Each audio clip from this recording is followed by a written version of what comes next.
You're watching Newsday TV. Thanks for joining us. I'm Ken Buffa. Long Beach lifeguards are urging folks not to go in the water after hours because 8 people were rescued on Thursday night. Now you're looking at video from some of the rescues. Firefighters say all these incidents happened within a 2-hour window. Again, officials say there were strong rip currents and are telling folks not to go in the water after 6 p.m. And a man has been arrested and charged with the crime of fortune telling, which is a misdemeanor in New York. Hemanth Kumar Munepa is also facing grand larceny charges. The Queens man is accused of stealing 20 grand from a Long Island woman for his services. The 33-year-old was working in an astrology shop in Hicksville. And a centuries-old private school on Long Island is closing its doors. Lawrence Woodmere Academy has announced it will not open for the upcoming school year. The Academy's board of directors say it's because of money troubles. The board has called the closure a pause and not a permanent shutdown. And a new memorial site has been set up for 2 Revolutionary War soldiers. In America, we're very concerned about our forefathers and ancestors and respecting their final burying places. The Blotchley Cemetery is located behind the Comac Fire Department. The cleanup was a community effort with help from the fire department, town of Huntington, and the Home Depot. And a former Islanders and Rangers goalie is retiring. Yaroslav Halak officially announced his retirement after 17 seasons in the NHL. The 40-year-old most recently played for the Rangers and was with the Islanders for 4 years. Now, the Islanders said in a statement on social media that they're wishing him all the best in his retirement. All right, let's take a quick look at tomorrow's weather, shall we? And as you can see, we have temps in the 80s. We have partly cloudy skies. It was an absolute beauty today. We'll have that 7-day forecast for you later in the broadcast. Spoiler alert, rain's on the way.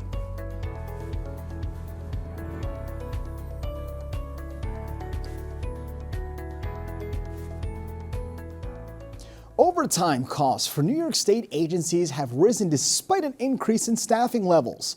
Newsday's New York State correspondent Keisha Kluge explains.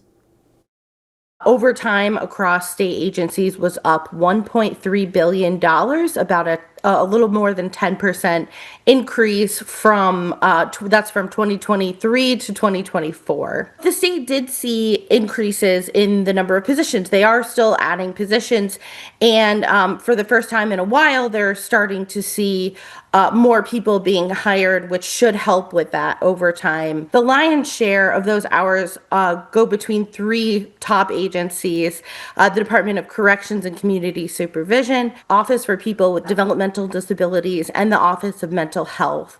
And they account for about 23% of the workforce, but 66% of the state's overtime. So though a number of the agencies did see an increase, there are some agencies that saw a decrease. There's also increased pay rates at some of the agencies, which may contribute to the amount of money that we're seeing in overtime dollars. And only in Newsday, it's been 29 years since the crash of TWA Flight 800, and a group of dedicated Long Islanders made a memorial. Newsday's Virginia Huey has their story.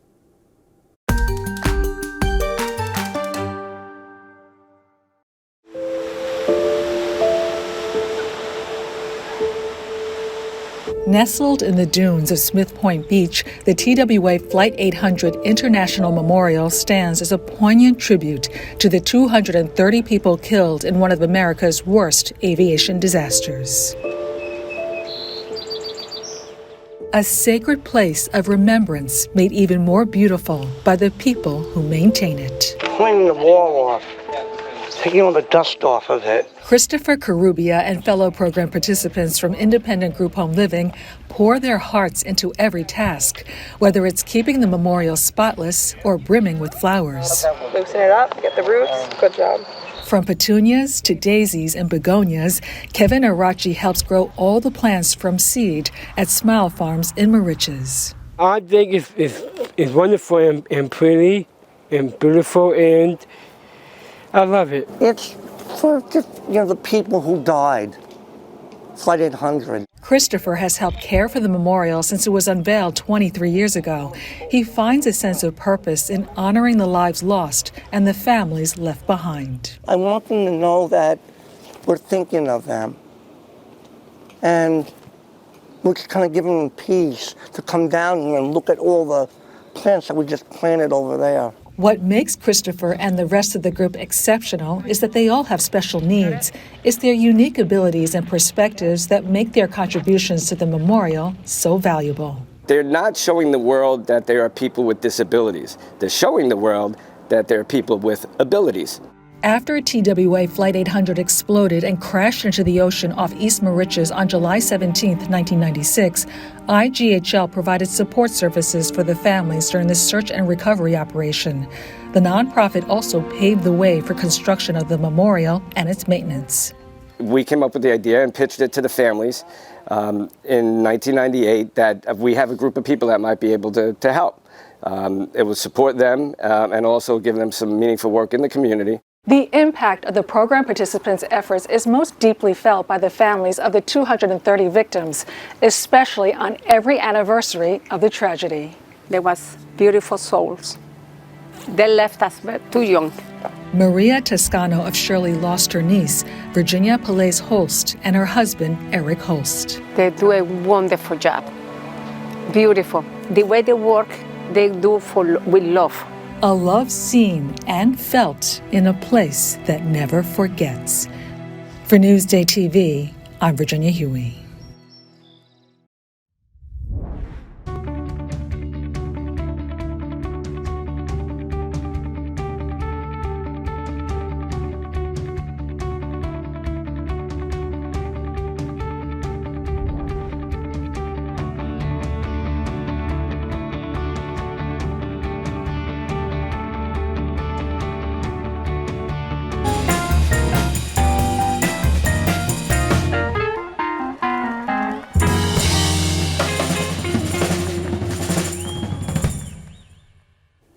All right, today we're reviewing a must-watch for any Billy Joel fan. Part 1 of a 2-part documentary airs tonight. Here's Newsday film critic Rafer Guzman. Think you know everything about Billy Joel? A new HBO documentary produced by one of his oldest friends might tell you something new. I'm Rafer Guzman, film critic for Newsday. Let's take a look at Billy Joel and So It Goes. I think music saved my life. It gave me a reason to live. I don't care what you say anymore, this is my life. This is a 2-part, 5-hour documentary produced by Steve Cohen, Joel's lighting designer and creative director for more than 50 years. He calls it, quote, a look under the hood. Directors Susan Lacey of American Masters and Jessica Levin got famous names like Paul McCartney and Bruce Springsteen to talk, but they also sat down with figures from Joel's painful past, including former wife Christy Brinkley and former wife Elizabeth Weber, who was also Joel's manager in the 1970s. Levin, the co-director, said those who spoke with her understood that this movie was, quote, for posterity. Joel himself speaks in unprecedented detail about his suicide attempts, his first marriage, and reconnecting with his estranged father. If you want to know the meaning behind songs like Stiletto or Vienna, you'll want to watch Billy Joel and So It Goes. For Newsday TV, I'm Rafer Guzman. Feed Me is brought to you by Sarant Cadillac.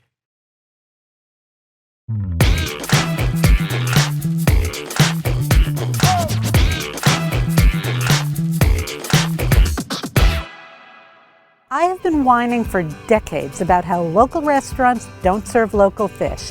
But this restaurant, Minnow at the Galley Ho, not only serves local fish, it catches its own fish in this bay.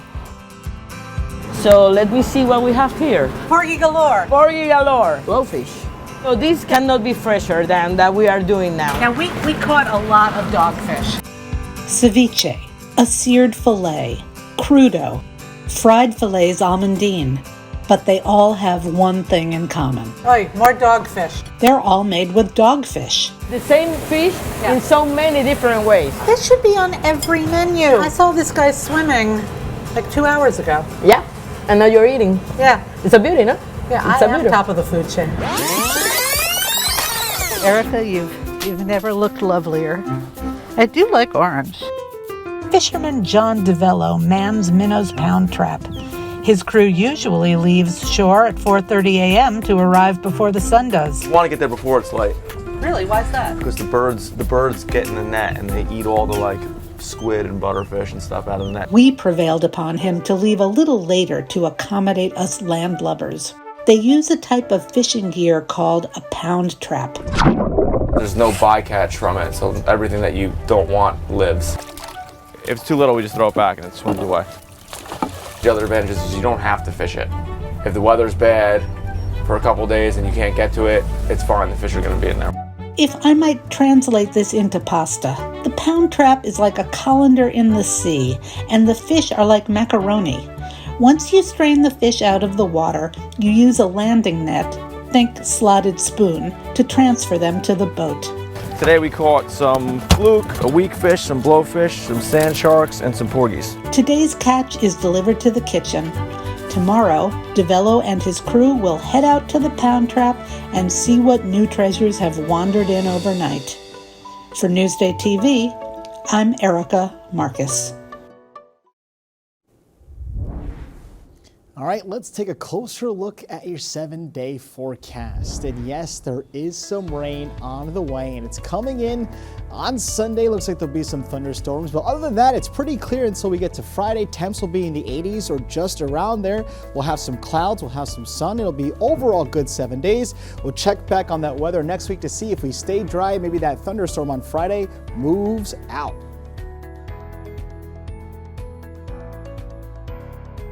Long Island weather is brought to you by Sun Nation Energy, helping Long Island homes and businesses save with solar for over 20 years. You're watching Newsday TV. For more on all the stories you've seen here today, head over to Newsday.com. I'm Ken Buffa. Thank you so much for joining us.